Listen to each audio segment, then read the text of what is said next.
வணக்கம் மக்களே, நாங்கள் குஜராத்திகள், ஆனால் இப்போது பெருமைமிக்க தமிழர்கள். இது பட்டு நூல்காரர்களின் 1000 வருட பயணம். நாங்கள் சௌராஷ்டிரா குஜராத்தில் பிறந்தோம். சோம்நாத் கோவிலின் நிழலில் சூரிய கதிர்களைப் போல மெல்லிய பட்டு நெய்தோம். கஜினி சோமநாதரை தாக்கி அழித்த போது நாங்கள் எங்கள் வீட்டை என்றென்றும் விட்டு சென்றோம், எங்கள் மதத்தையும் கலையையும் காப்பாற்ற. தெற்கு நோக்கி நகர்ந்து நாங்கள் தேவகிரியில் தங்கினோம். யாதவ மன்னர்களின் நிழலில் எங்கள் கைகள் மீட்டும் மாயம் நெய்யத் தொடங்கின. விஜயநகர பேரரசு எங்களை அரவணைத்தது.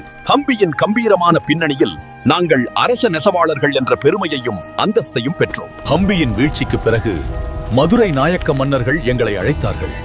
ராணிக்கும் கடவுளுக்கும் எங்கள் பட்டு தேவைப்பட்டது.